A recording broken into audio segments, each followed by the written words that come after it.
Llegamos al día viernes, hoy es 9 de octubre de 2020. Esta mañana vamos a conversar con el ministro de Hacienda, Alejandro Zelaya. Él ya se encuentra con nosotros aquí en Hechos AM. ¿Qué temas son noticias en estos días? El FODES, una discusión que se ha prolongado, digamos, por varios días. Hemos visto situaciones de protestas esta semana, hemos visto invitaciones para reunirse.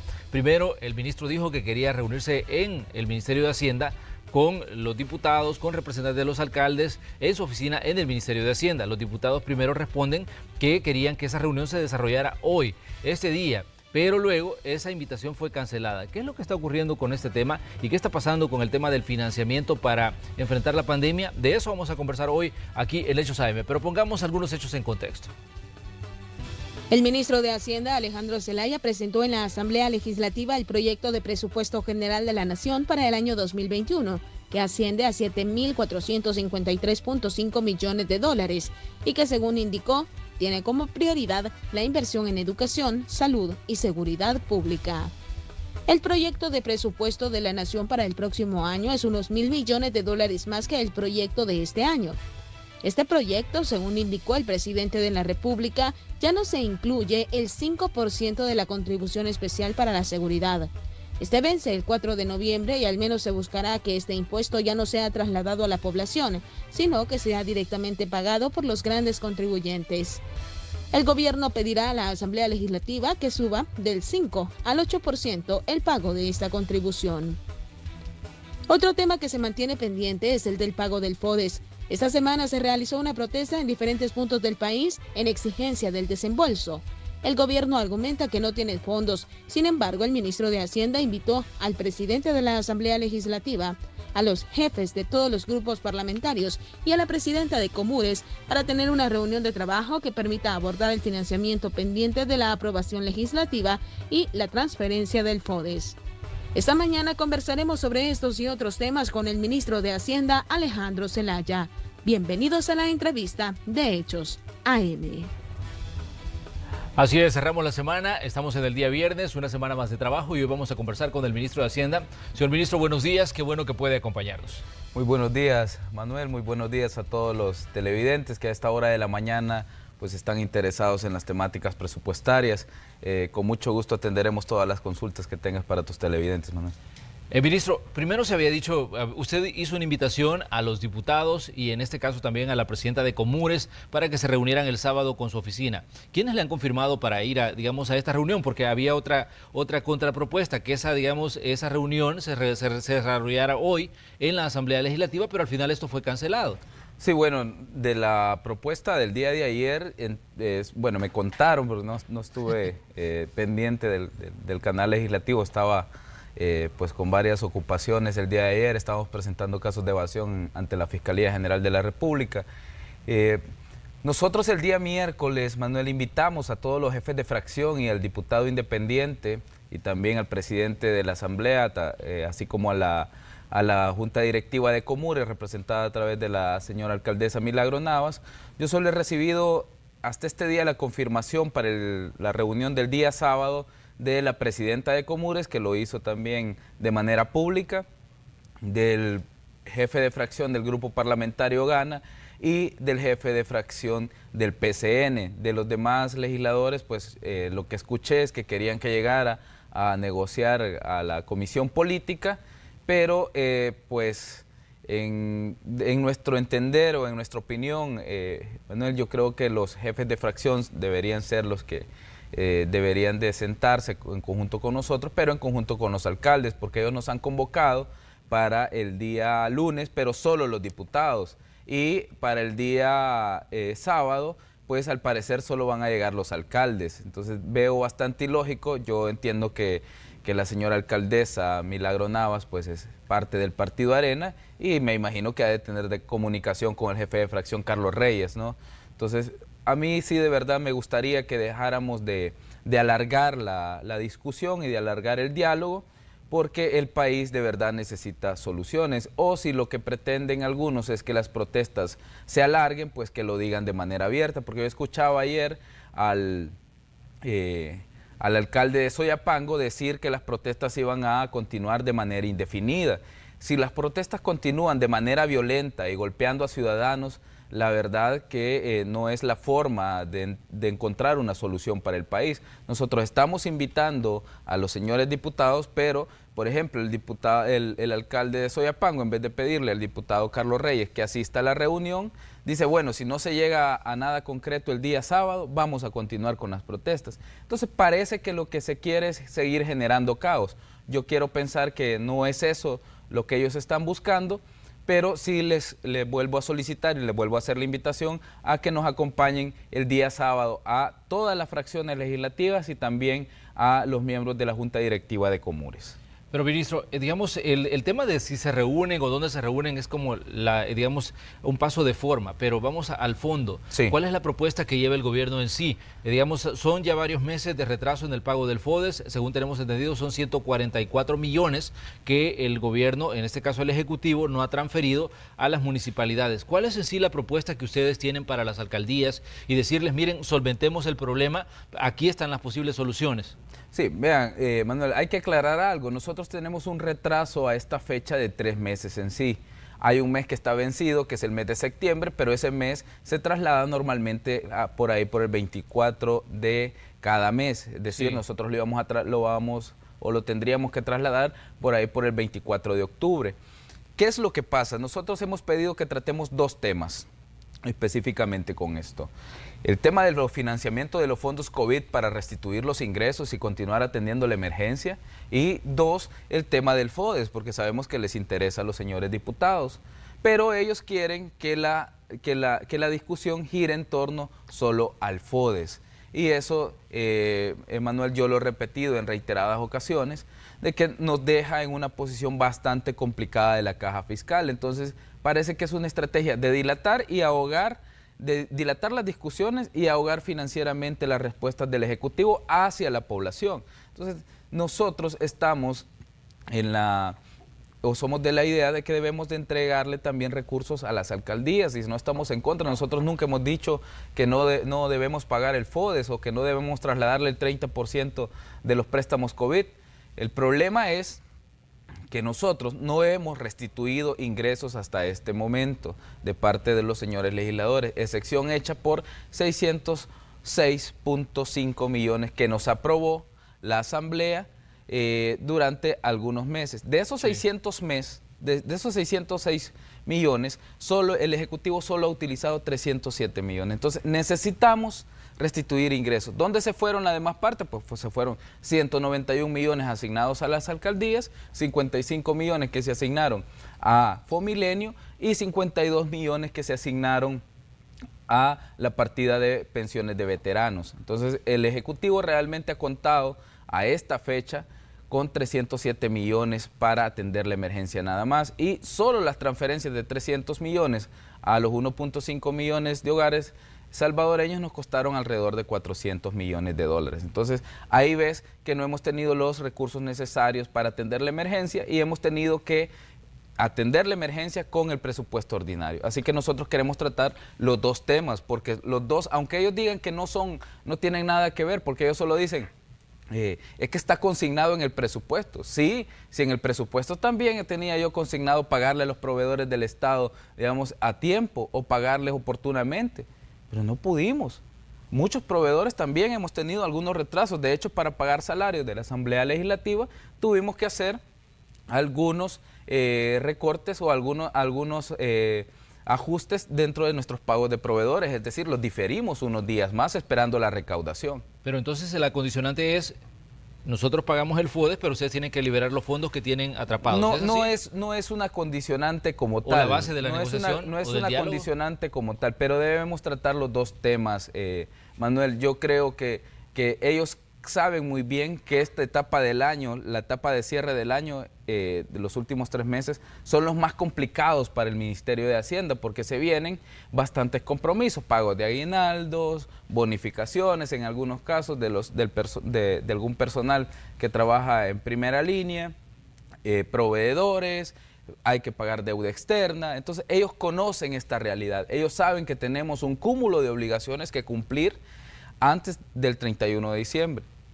Y cualquier recurso que no ingrese a la caja fiscal nos complica. Entonces, si nosotros a esta fecha ya perdimos más de 700 millones, tenemos que restituir esos ingresos. Además de eso, estamos previendo que el 31 de diciembre vamos a tener 960 millones de pérdida, es decir, casi 1.000 millones en los ingresos que estaban programados. Entonces, esa es la complicación que tenemos y ellos conocen esta realidad. Ellos saben que tenemos que reforzar la caja fiscal si queremos cerrar el año cumpliendo con todas nuestras obligaciones.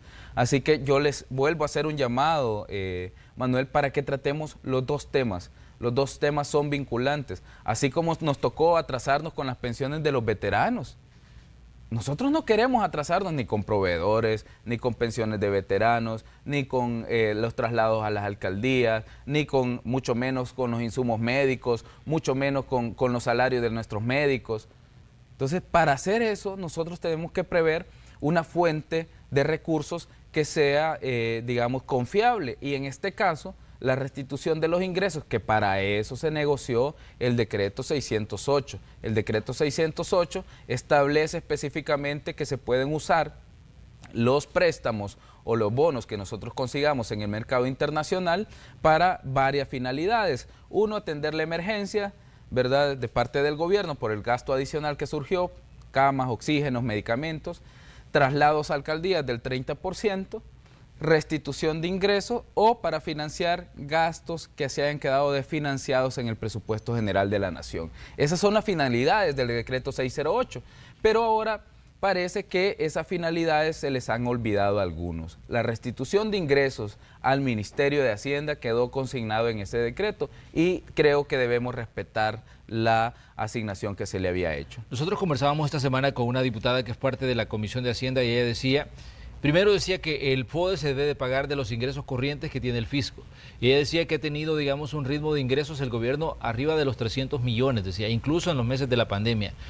Usted es el ministro de Hacienda, ¿qué dice sobre eso? Bueno, lo que pasa es que una cosa, Manuel, es cuando tú trabajas, por ejemplo, y solo contás con el ingreso, ¿qué va a pasar? Vos vas a pensar que en tu cuenta de banco tenés $500, cuando realmente lo que tenés de disponibilidad es menor a eso, porque tenés que pagar alquileres, tenés que pagar la comida, tenés que pagar el vestuario, tenés que pagar el colegio de los niños.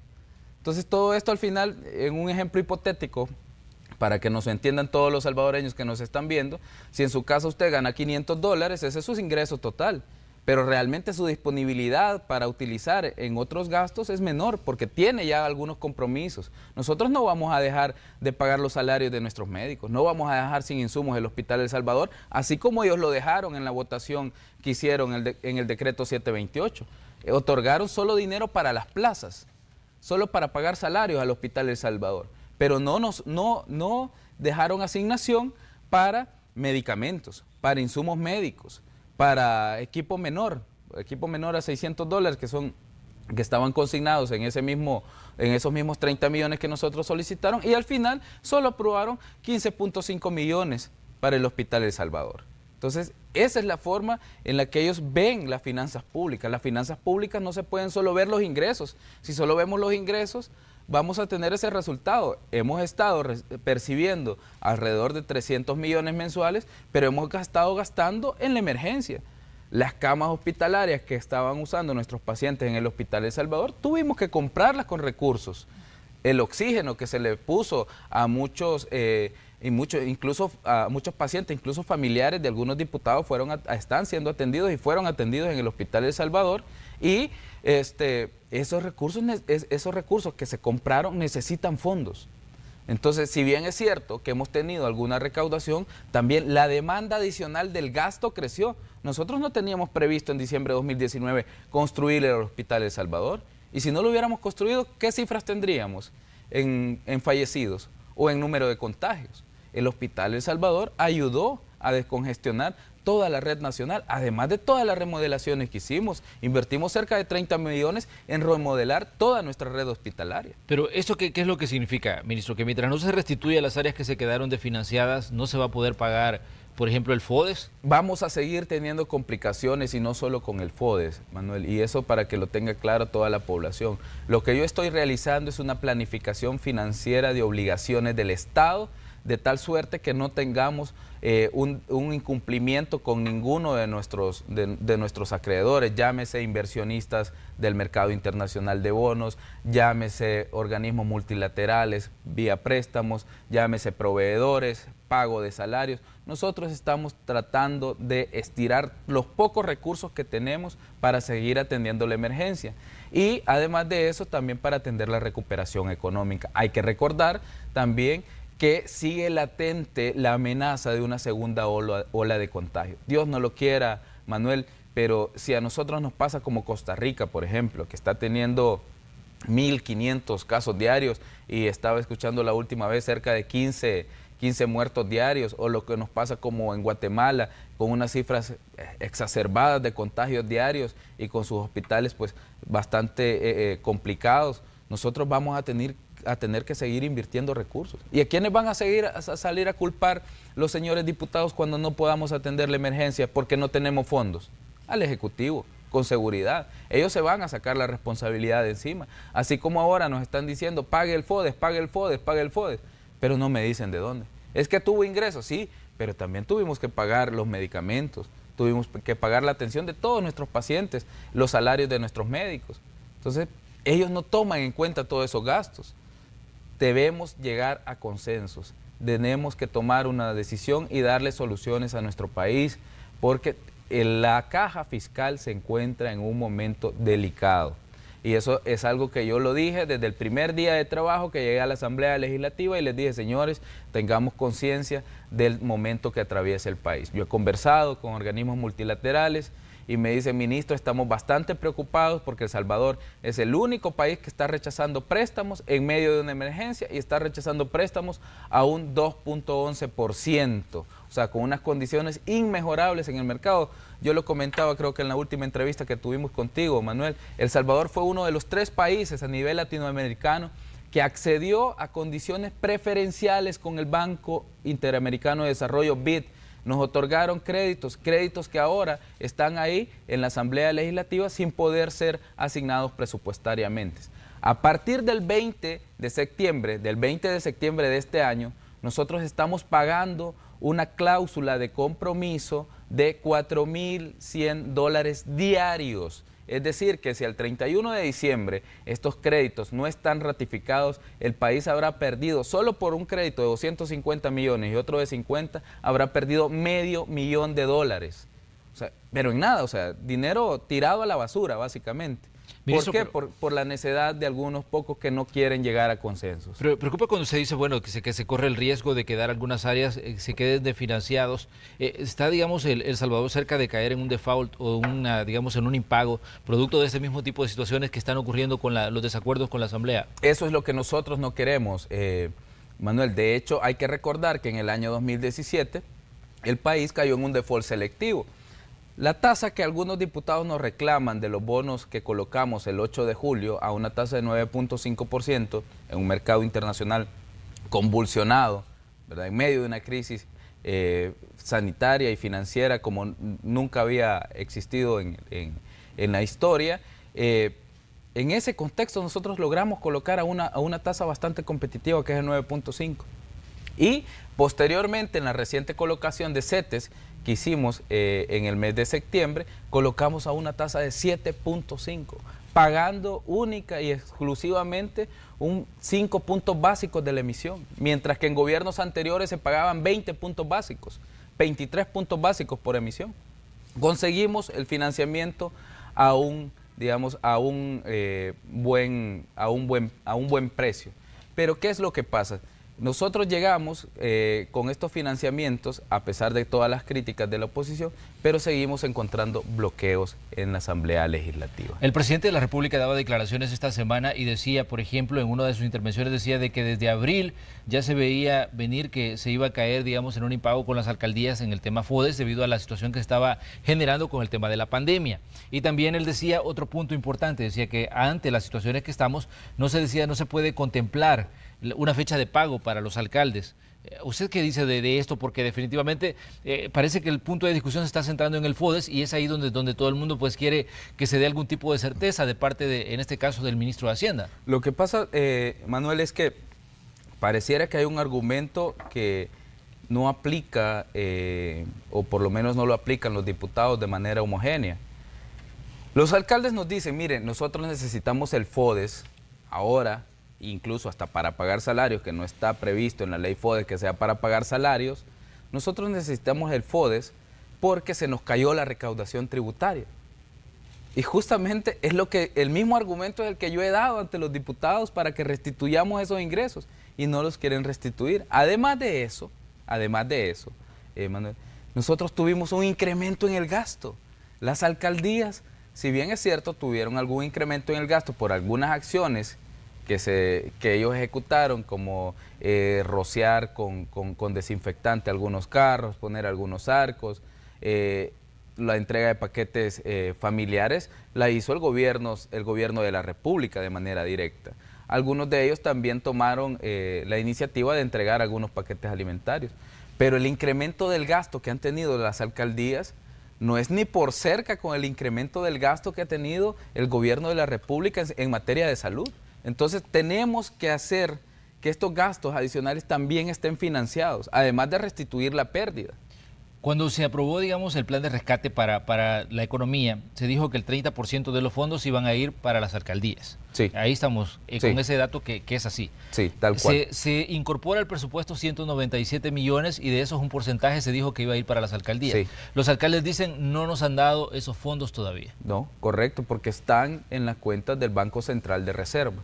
¿Por qué, Manuel? Yo les dije a los señores diputados de la Comisión de Hacienda, miren, yo acepto un dictamen parcial única y exclusivamente para no perder Fomilenio, para no perder el compromiso con el pueblo y gobierno de los Estados Unidos que tanta ayuda le ha dado a este país. Y nosotros no podemos quedar como incumplidos ante la Corporación Reto del Milenio, así que vamos a aceptar que hagan asignación presupuestaria única y exclusivamente por los 55 millones de Fomilenio. Ellos, violentando el artículo 226 de la Constitución, que dice que el órgano ejecutivo en el ramo respectivo, que en este caso es Hacienda, es el ente rector de las finanzas públicas, decidieron unilateralmente incluir alcaldías y también incluir veteranos, pero con 52 millones. Nosotros estábamos incorporando las pensiones de veteranos con 12 millones para que en el próximo crédito también se les volviera a incorporar y así ir dándole soluciones a todos los sectores, no a uno exclusivamente. Entonces vinieron ellos y los incluyen. Yo se los dije, miren, no se arroguen una facultad que no les compete, no se arroguen una facultad del ministro de Hacienda, porque nosotros sabemos cómo tenemos la programación financiera para el cierre del año, pero no hicieron caso. Entonces dijeron, no, nosotros lo podemos decidir. Emitieron el decreto 728, que como tú bien lo dices, aprueba 197 millones. Cuando tú multiplicas 197 por el 0.30%, el 0.30, que es el 30% de los 197, eso es el resultado, son alrededor de 60 millones. El decreto 608 dice que yo le tengo que trasladar el 30% de todos los créditos que vayan entrando a la caja fiscal. ¿Qué es lo que pasó en este caso? 75 millones no es el 30% de 197. Entonces, el decreto 728 es contradictorio con el decreto 608. Entonces, yo no tengo como ministro de Hacienda, todas las actuaciones que nosotros realizamos están reguladas en la ley. El artículo 86 de la Constitución dice que los funcionarios no tenemos más competencias y más facultades que aquellas que nos otorga la ley. Entonces, al tener yo dos decretos contradictorios, 608 y 728, no puedo aplicar el traslado. Y eso yo se lo dije a los señores diputados, no hagan eso, nos van a meter en un problema y lo único que hacen es entrampar los fondos. Entonces, lo que yo les decía a ellos, miren, lo que ustedes tienen que hacer es emitir una interpretación auténtica o reformar el decreto 728 y destinar solo 60 millones o, bueno, ya si quieren romper todo lo que habíamos negociado en el decreto 608, pues díganlo, pues, y pongan que se le va a trasladar el 30% a las el 36% a las alcaldías, cuando realmente lo que se negoció y lo que se aprobó en la Asamblea fue el 30%. Entonces no sabemos cuál es la decisión que van a tomar. Pareciera que algunos, porque yo escuché algunas voces disonantes que decían que de ahora en adelante todos los créditos que vengan los van a aprobar para las alcaldías sin importarle el porcentaje que habíamos negociado en el decreto 608. Pero han sido 2 o 3 voces disonantes que se ha escuchado por ahí. Yo no creo que ellos lo vayan a hacer y espero que no lo hagan, pues, porque el gobierno de la República debe seguir atendiendo la emergencia, debe seguir dándole insumo a nuestros hospitales, nuestros médicos no se pueden quedar sin sus salarios y tampoco nuestro personal que ha estado trabajando en otras tareas como la Policía Nacional Civil o nuestra Fuerza Armada. Vamos a hacer una pequeña pausa comercial, pero les invitamos a que sigan con nosotros. Vamos a seguir conversando con Alejandro Zelaya, el ministro de Hacienda, quien se encuentra aquí con nosotros en Hechos AM. Volvemos enseguida.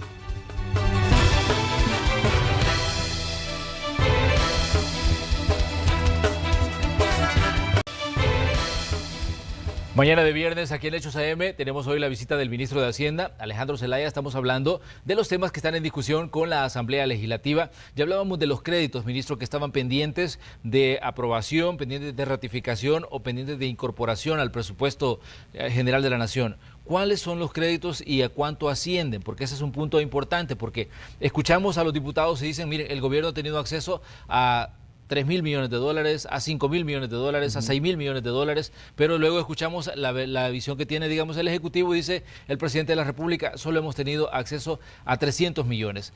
¿Qué es lo que está ocurriendo? Porque de pronto hay, digamos, una guerra de cifras en las que definitivamente los ciudadanos quedamos en medio de declaraciones del Ejecutivo, de declaraciones del Legislativo, y al final pues no entendemos cuál es la cifra real del dinero que sí ha ingresado, digamos, al Ejecutivo, el dinero que está en discusión en la Asamblea y que está pendiente de que pase todos estos procesos burocráticos para que llegue a las arcas del Estado. Sí, bueno, Manuel, hay que aclarar que nosotros pues hemos presentado toda la información necesaria en las comisiones de la Asamblea Legislativa, las comisiones respectivas. Por la comisión respectiva para hablar sobre las finanzas públicas del país es la Comisión de Hacienda y especial de presupuestos. Luego se han creado comisión tras comisión tras comisión. Bueno, ayer me llegó, o anteayer me llegó una segunda carta de una comisión que persigue acoso a periodistas, dicen. Y yo les digo, ¿y al ministro de Hacienda por qué lo mandan llamar? Y bueno, dice el diputado Emilio Correa, que dirige esa comisión, dice, es que Hacienda mandó una auditoría. Y bueno, yo le contesté por lo menos vía redes para que fuera más rápido. Le digo, mire, diputado, debería leer la ley orgánica de la Dirección General de Impuestos Internos, que le otorga una autonomía en materia tributaria del Ministerio, y también debería leer el artículo 28 del Código Tributario. El expediente tributario es confidencial y no se va a discutir en público, pues. Menos vamos a discutir en teoría una presunta fiscalización. O sea, yo no tengo facultades para ir a discutir ese tipo de cosas. Entonces parece que lo único que se busca con estas nuevas comisiones es retrasar las aprobaciones y tergiversar alguna información. En esas comisiones donde no hay gente que sea especializada en finanzas, porque la gente especializada en finanzas está en la Comisión de Hacienda y Especial de Presupuesto. Pero ellos han creado un par de comisiones en las que se siguen discutiendo temas que no tienen ninguna relevancia. Entonces, esas comisiones, primero, una que está analizando, ministro, el tema de uso de fondos de la pandemia. Sí. Y la otra, el tema de este tema de los periodistas, que surgió cuando el Faro denunciaba de que, por ejemplo, Hacienda le estaba pidiendo acceder a sus cuentas. Sí, vean, ellos nos hicieron de hecho una pregunta. Yo le dije, mire, yo no tengo conocimiento ni cómo se llama la sociedad de ustedes. O sea, no tengo ni conocimiento ni cuál es la razón social con la que gira ese periódico. Entonces, porque yo no tengo acceso a los expedientes tributarios por facultad que se le otorga al director general de Impuestos Internos. Nosotros lo que hacemos es, cuando los hechos son ya públicos y notorios o hay casos judicializados, como el caso de esta empresa que presentamos ayer, en el caso de Intratex, en ese caso sí nosotros podemos hablar abiertamente de estos expedientes, pero antes de eso nosotros no discutimos ningún tema de tributación en público, pues no estamos facultados para ello. Entonces lo único que se ha hecho con estas comisiones, Manuel, es retrasar y retrasar. Nosotros hemos llevado a la Asamblea Legislativa un total de cerca de 1.400 millones en préstamos como tal. De esos 1.400 millones solo hemos recibido aprobación por 606. De esos 606 que se han aprobado para el gobierno, solo se han aprobado 307.5 millones. ¿Cómo se conforma esa aprobación? Los 389 millones del Fondo Monetario Internacional, si ustedes lo recuerdan, también se aprobaron los 191.5 millones que aprobaron recientemente los señores legisladores. Exactamente. Se aprobaron los 20 millones del Banco Mundial, ¿verdad? Y eso es lo que conforma todas las aprobaciones que nosotros hemos tenido. De eso solo hemos usado como gobierno 307. 190 millones, 191 millones fueron destinados para las alcaldías. Esa es la transferencia que nosotros hemos hecho. Es decir, nosotros en el gobierno de la República hemos usado cerca del 50% del total de fondos aprobados nada más para la emergencia. Y como te decía, solo las transferencias monetarias a 1.5 millones de hogares salvadoreños nos costaron cerca de 400 millones. ¿De dónde hemos tenido que financiar las actividades para la pandemia? Construcción del Hospital de Salvador, remodelación de los hospitales, los centros de contención que tuvimos en algún momento, nuevos medicamentos, insumos médicos, trajes de protección para nuestro personal de primera línea, pues le hemos tenido que financiar de las partidas del presupuesto ordinario. Y ahora esas partidas tenemos que financiarlas con la restitución de ingresos también. Entonces, ¿cómo hacemos si no tenemos financiamiento? Todos los países del mundo salieron a buscar financiamiento. Algunos diputados dicen, es que estamos preocupados por la deuda externa del país. Bueno, yo hubiera querido escuchar esa misma preocupación en junio de 2019, cuando nosotros recibimos el gobierno con un 70% de la deuda. Nosotros, el gobierno del presidente Bukele, ha pagado cerca de 3.000 millones solo en servicio de la deuda de gobiernos anteriores, en un año y medio. Eso es lo que hemos pagado hasta esta fecha. Y nosotros, solo de deuda externa han sido más de 1.000 millones, solo de deuda de corto plazo han sido más de 1.000 millones los que hemos pagado de deuda que nos heredaron los gobiernos anteriores. Entonces, esta situación de la pandemia nosotros no la quisiéramos. Yo quisiera tener todos los recursos para poder pagarles a todos los acreedores del Estado, pero desgraciadamente con COVID-19 eso no fue posible, y eso no le pasó solo a El Salvador. Manuel, ahí tenés las agencias calificadoras de riesgo, Fitch, Moody's, Standard & Poor's y todas las otras casas, emitiendo algunos pre-release que advierten sobre la deuda en América Latina: Brasil, México, Argentina, Uruguay, Ecuador, Chile. Están advirtiendo sobre todas las economías. Panamá salió a buscar un paquete de 4.000 millones para tener la emergencia.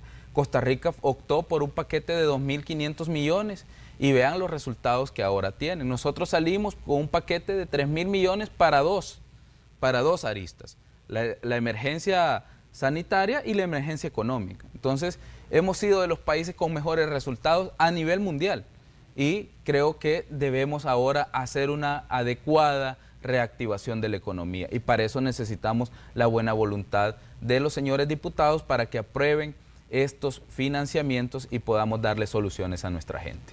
Ayer yo leía, por ejemplo, un titular, ministro, donde decía: ministro de Hacienda acepta que ha percibido el Estado cerca de 2.000 millones, decía, durante la pandemia. Esto a raíz de la controversia que se ha dado por los ingresos que ha obtenido, digamos, el gobierno durante, digamos, este periodo que ha sido de emergencia. Usted decía que ha sido un ritmo de 15 millones diarios, aunque lo ideal sería 17 millones. Sí. Pero bueno, el titular decía: ministro de Hacienda acepta que el gobierno ha percibido 2.000 millones. Claro que siempre ellos lo van a poner de manera tendenciosa. Algunos medios tienen su agenda, pues, y sobre todo ahora que se acerca la campaña electoral, o que ya estamos en algunos casos, porque ya vi que bastante campaña adelantada de algunos candidatos. Algunos medios tienen agenda y tergiversan todo. Decía, por ejemplo, el diario de hoy, y lo voy a decir con nombre y apellido porque lo ponía en un tuit el día de ayer: ministro de Hacienda admite que la deuda externa va a crecer en el 2021. Pues, hombre, si es que parece que es como admite su pecado, les decía yo, o confiesa su crimen. Miren, nosotros, este país se ha endeudado siempre nosotros empezamos a revertir ese comportamiento de endeudamiento. En el año 2019 nosotros heredamos este país con una brecha presupuestaria de 1.200 millones. Esa brecha la bajamos en el año 2020 a 645.8 millones. Con la pérdida de ingresos que nosotros teníamos de 1.000 millones, más la brecha que heredamos de este año 2020, son 1.645 millones que nosotros pudimos poner de brecha en el presupuesto 2021, que creo que vamos a hablar más adelante del presupuesto. Claro, sí. Pero la brecha para el presupuesto 2021 bien pudo haber sido 1.600 millones, fácil. A eso sumémosle el gasto adicional durante 2020, pudiéramos haber rondado una brecha de 2.000 millones. Pero nosotros la presentamos con 1.342. Es decir, bajamos casi 700 millones de la brecha que podíamos haber presentado y esa es la brecha que hemos propuesto en el presupuesto 2021. ¿Por qué, Manuel? Porque al contrario de gobiernos anteriores, nosotros sí estamos combatiendo la evasión. Nosotros sí estamos modernizando los servicios tributarios y sí estamos apostándole a incrementar la recaudación. La CEPAL ha dicho que para salir de la crisis todos los países latinoamericanos necesitan una expansión del gasto fiscal y además de eso necesitan políticas que vayan orientadas a mayor recaudación tributaria como el combate de la evasión, y lo dice así, el combate de la evasión y la elusión fiscal. Eso es lo que dice la CEPAL, esa es la receta.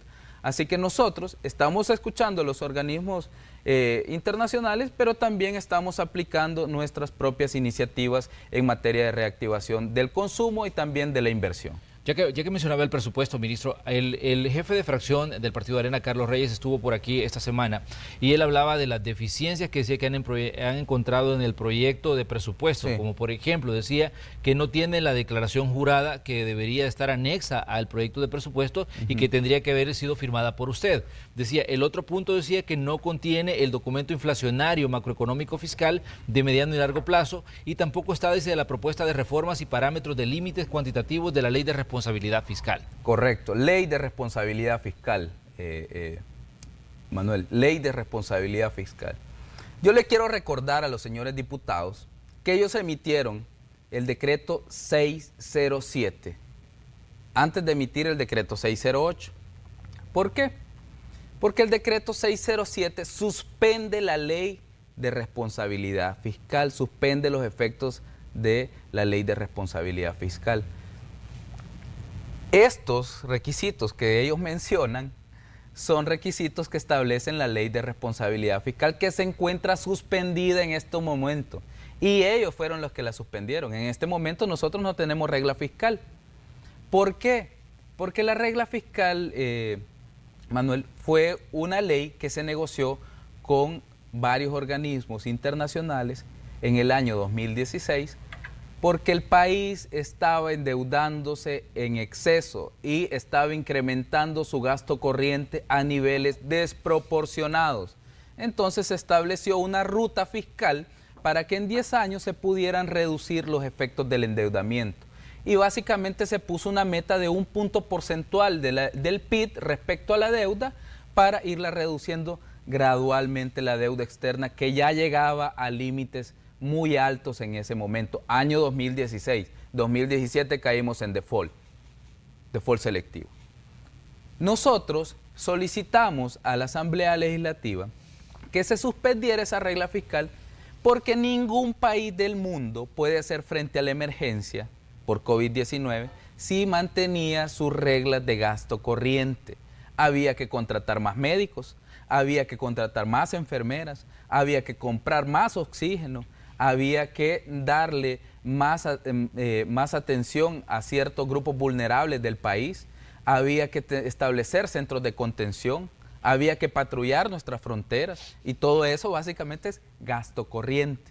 Entonces pedimos que se suspendiera la ley de responsabilidad fiscal y ellos aprobaron el decreto 607, el mismo que ahora se les olvida para andar inventando o andar diciendo no vamos a aprobar el presupuesto porque él no puso la declaración jurada de que toda la información del presupuesto es fidedigna.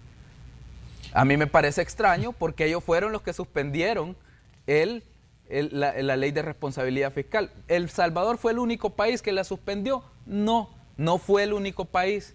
Perú, Colombia, Panamá, Costa Rica, ¿quién más? No tengo en mente otros países, pero casi todos los países del mundo suspendieron sus reglas fiscales. Ecuador creo que también la suspendió, y todas se han tomado un parámetro de entre 1 y 2 años para volver a la regla fiscal. Nosotros tenemos que plantear un programa de vuelta a la regla fiscal, es decir, un programa de readecuación de nuestros parámetros fiscales en el presupuesto. Pero eso, Manuel, otorga la ley después de terminada la emergencia, que el COVID-19 no se ha terminado, se lo recuerdo a los señores diputados. Después de terminada la emergencia, hay un periodo de 90 días para presentar ese plan de regreso a la regla fiscal, y después ahí mismo se establece un periodo de regularización de los indicadores fiscales del país. Entonces es falso que el ministro de Hacienda no ha presentado esta documentación, y lo digo con total propiedad. Cualquier ciudadano puede ir a buscar el decreto 607 que los mismos diputados emitieron, y ahora están diciendo que quieren un requisito que ellos mismos quitaron en la ley de responsabilidad fiscal. Entonces es solo para retrasar la discusión del presupuesto. Yo sigo esperando que me llamen, pero no sigan inventando excusas, y no sigan inventando excusas, ¿verdad?, que pues ellos mismos crean, ¿verdad? Te quito el requisito y luego te salgo a decir que no has presentado ese requisito. Momento, si ustedes aprobaron quitar el requisito de la ley de responsabilidad fiscal mientras duren los efectos de la emergencia. ¿Por qué? Porque nadie puede atender un gasto adicional teniendo esas reglas. Ministro, ya está, digamos, en manos de la Comisión de Hacienda el proyecto de presupuesto 2021. De hecho, algunos diputados dicen que la próxima semana podrían comenzar los análisis ya de las cifras contenidas en el proyecto de presupuesto, y uno de los puntos que llama la atención es esa emisión de deuda de 1.342 millones. ¿Por qué? Porque se dice, bueno, hay dos caminos que se pueden seguir con el presupuesto 2021. Primero es que los diputados aprueben el tema, digamos, del presupuesto con la emisión de la deuda, y digamos, el problema que puede tener el gobierno en determinado momento es la colocación y el costo de esa deuda. ¿A qué costo se puede colocar esto? Y la otra traba es que los diputados digan, miren, hay mucha deuda que se va a emitir y por ende no vamos a aprobar el presupuesto mientras esas cifras no se adecúen o, digamos, no se logre un acuerdo con el gobierno. Vean, ¿cómo ve usted el panorama, ministro? Vean, nosotros hemos presentado un presupuesto de 7.453 millones a la Asamblea Legislativa. Un presupuesto que incluye 1.300 millones, 1.320 millones para educación. Esto es un 5% del PIB. Vamos a hacer llegar el presupuesto de educación al mismo nivel que México y que Estados Unidos. Ellos invierten un 5% del PIB. Adicional a eso, el presidente Bukele ha estado incrementando un punto porcentual del PIB para educación con cada año de gestión. Nosotros encontramos las inversiones en educación en un 3%, más o menos. El año pasado las hicimos llegar alrededor de un 4% y hoy estamos casi alcanzando un 5% del PIB. Entonces, ¿qué es lo que a algunos les molesta? Que lo que ellos pasaron criticando durante tanto tiempo, inviertan en educación, ahora nosotros lo estamos haciendo. Nosotros estamos invirtiendo en salud, que es nuestro segundo rubro prioritario. Estamos presupuestando 1.034 millones para el presupuesto de salud del próximo año. Estamos incorporando cerca de 6.000 plazas. Ahí están las más de 3.200 plazas del personal temporal que contratamos para COVID-19. Se queda con plazas permanentes. Es lo mínimo que nosotros podemos hacer por nuestro personal de primera línea que arriesgó la vida. Además de eso, estamos incorporando un incremento salarial para nuestros policías, para nuestros maestros y también para los miembros de la Fuerza Armada en el próximo año de $100 para el caso de educación y la policía, y también para el caso de nuestros efectivos de la Fuerza Armada. Además de eso, estamos proponiendo el programa de inversión pública más ambicioso de la historia. Son más de 1.520 millones los que vamos a programar en inversión pública para el próximo año, creciendo más de un 20% en los programas de inversión. Estamos lanzando 3 programas de vivienda de 15 millones cada uno, completamos 45 millones adicionales. Además de eso, vamos a lanzar, Manuel, el programa de reducción de la brecha digital más grande de la historia del país. 214 millones de dólares para entregar una computadora a cada niño del país. Lo que ellos pasaron prometiendo durante más de 10 años, nosotros lo vamos a cumplir. Además de dignificar a nuestros maestros y todo el personal que durante tanto tiempo fue marginado. Todo esto te lo digo porque ellos salen a criticar esto, no por la deuda, el presupuesto no lo critican por la deuda. De hecho, nosotros hemos sido sumamente responsables en el manejo de la brecha, pero yo escuchaba a algunos diputados, como el diputado Rodolfo Parker, que decía, el presupuesto 2021 tiene que tener cero financiamiento, todo tiene que ser ingresos propios. Yo lo escuché, no recuerdo en qué comisión, pero él decía, ese presupuesto tiene que venir con cero deuda. Me gustaría encontrar un video de esos viejitos, ¿verdad?, donde él diga el presupuesto general de la nación del presidente Funes, ¿verdad?, que se robó 350 millones presuntamente, o de acuerdo a los requerimientos fiscales. El gobierno del presidente Funes tiene que presentar un presupuesto con cero deuda. Ahí no se decía nada. Es más, decía que estaba sumamente cómodo con el gobierno del presidente Funes, ahora asilado en Nicaragua. Pero a nosotros nos dicen, en medio de una emergencia mundial, nos dicen, ustedes tienen que presentar un presupuesto con cero deuda. Entonces, eso es imposible. Entonces, nosotros hemos conversado todo esto. De hecho, las proyecciones del Fondo Monetario Internacional es que la brecha del país fuera más amplia para el presupuesto 2021.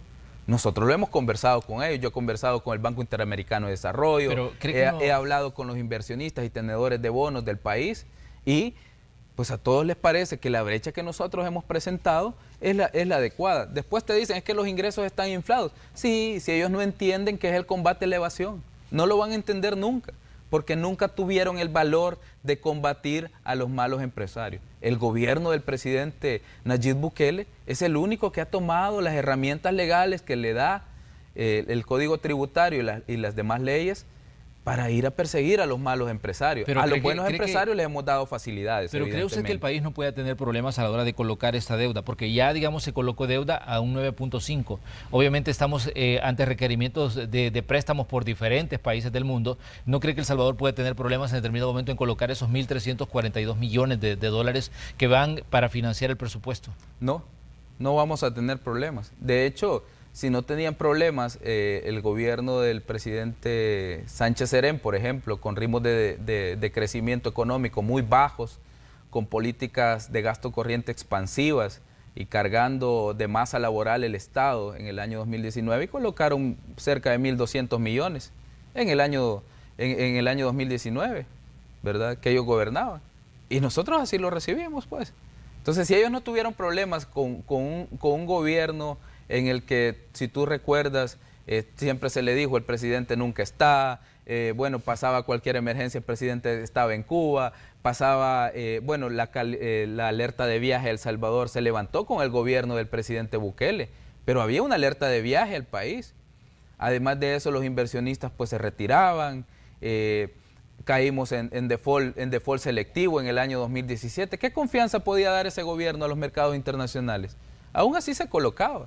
El gobierno del presidente Bukele, tenemos proyectos. Nosotros, antes de la emergencia, Manuel, y esto es importante que lo recordemos, estábamos con el plan de despegue económico, que tan buenos resultados nos estaba dando. Estábamos con la gira en Asia, ustedes recuerdan las inversiones y toda la cooperación que el presidente consiguió en su gira por Asia. Pero ¿qué es todas también los programas que estábamos negociando con el gobierno y con el pueblo de los Estados Unidos? Pero ¿qué es lo que pasa? Llega la emergencia por COVID-19 y trastoca toda la planificación de los gobiernos a nivel mundial. Entonces, eso a nosotros nos ha generado un cambio en la planificación del corto plazo, pero los proyectos de largo plazo se mantienen. Tren del Pacífico, aeropuerto, ¿verdad? Y todos los demás proyectos que nosotros tenemos plasmados como proyectos insignia de la gestión del presidente Bukele se mantiene. En eso creen los inversionistas, en una visión de país de largo plazo, en la construcción de, como bien lo dice el presidente Bukele, el milagro salvadoreño. Pues este es el primer presupuesto del milagro salvadoreño. Este es el presupuesto para empezar a construir ese milagro, pero tenemos que construirlo bajo consenso. Yo espero que los señores diputados no nieguen a nuestros médicos, no le nieguen a nuestros maestros que durante la emergencia han seguido atendiendo a nuestros niños desde sus casas y se han ¿verdad? adecuado a los tiempos y han hecho todas estas adecuaciones en materia de herramientas digitales para seguir atendiendo las clases, que no le fallen a nuestros policías, que no le fallen a nuestros soldados que han estado patrullando las fronteras durante estos tiempos tan complicados, que no le fallen a nuestra población que sigue esperando las obras, que sigue esperando que se reparen sus cárcavas. Hemos incluido un programa de financiamiento de obras de mitigación y cárcavas del Ministerio de Obras Públicas de manera, ¿verdad?, histórica. O sea, nunca se había invertido tanto. Además de eso, vamos a crear la escuela o la academia, perdón, de formación de bomberos. Nunca se les había invertido a los bomberos. Nosotros le estamos otorgando en este presupuesto 5 millones para mejorar todas las estaciones de bomberos a nivel nacional y también 5 millones para la Academia Nacional de Formación de Bomberos, que mucha falta nos hace. Además de eso, Manuel, estamos invirtiendo en otras áreas que son prioritarias, como es la niñez. Vamos a invertir en todos los hogares del ISNA. Por Dios, yo le pido a los diputados que no le fallen a nuestros niños en riesgo social y que están en los hogares del ISNA, que no le fallen a los 80 maestros que es necesario contratar. ¿Por qué? Porque a ellos siempre se les mantuvo con plazas temporales para que atendieran a nuestros niños en los centros de desarrollo infantil del ISNA. Hasta ahora nosotros estamos incorporando esas plazas, el movimiento Plazas para Todos también lo estamos incorporando. Entonces, no le fallemos al país. Este es un presupuesto de verdad que por fin hace realidad todas aquellas demandas históricas de nuestra población. Pero por favor tengamos conciencia de que por un tema electoral no se le puede dejar de dar soluciones a nuestra población. Ministro, quiero cerrar con una pregunta. El caso Intratex, una Cámara exoneró de forma definitiva pues, al representante de la empresa Intratex, Miguel Ernesto Daura, y usted decía, hay total impunidad, decía ayer, sí. Hablaba y hacía cuestionamientos al sistema de justicia que deja, decía, de en libertad a un evasor. ¿Cuál es, digamos, la lectura que hacen de lo que está pasando con estos casos que ustedes han presentado ante la Fiscalía y, digamos, resoluciones como las que tiene que ver con el caso Intratex? Sí. Bueno, vean, Manuel y amigos televidentes, para que nos quede claros, nosotros somos respetuosos de todas las garantías constitucionales de los contribuyentes. Nosotros somos respetuosos de todas las garantías que otorga el Código Tributario, la ley de IVA, la ley de impuestos sobre la renta y todas las leyes tributarias de este país.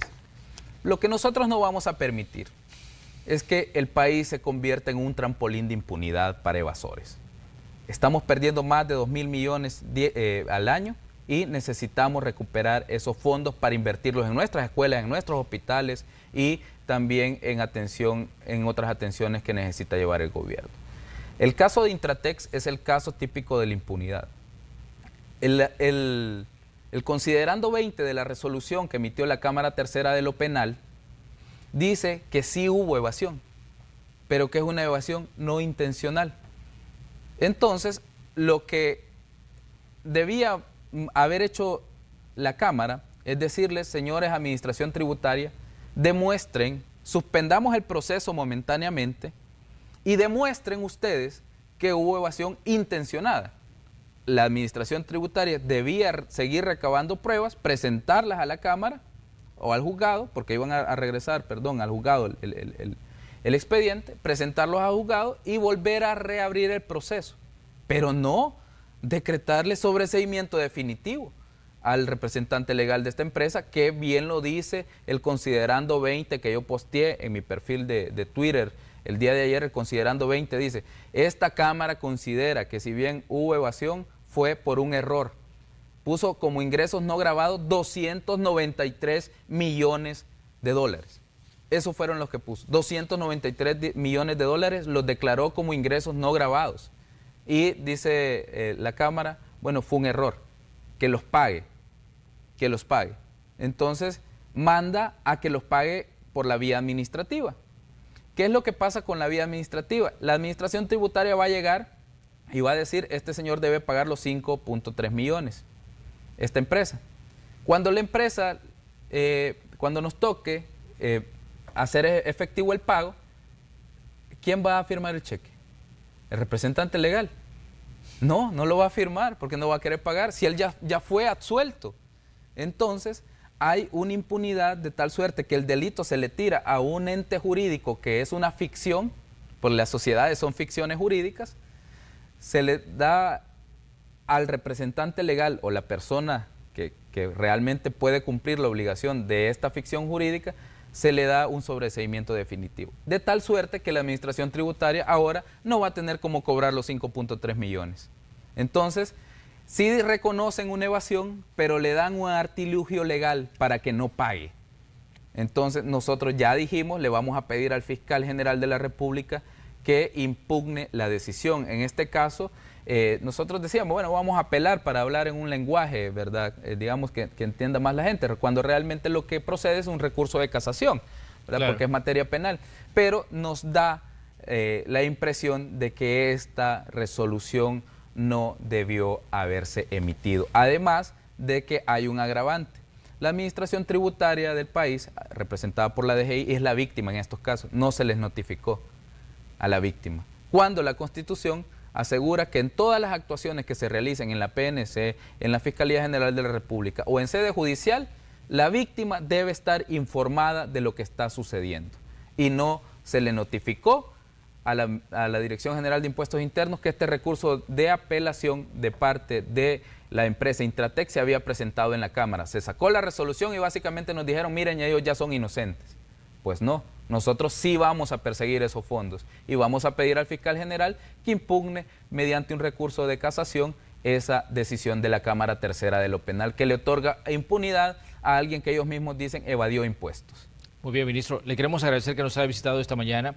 Cuando empiecen, digamos, las discusiones del presupuesto, también pues vamos a querer conversar con usted sobre este tema y sobre el avance que va a tener esto pues en la Comisión de Hacienda de la Asamblea Legislativa.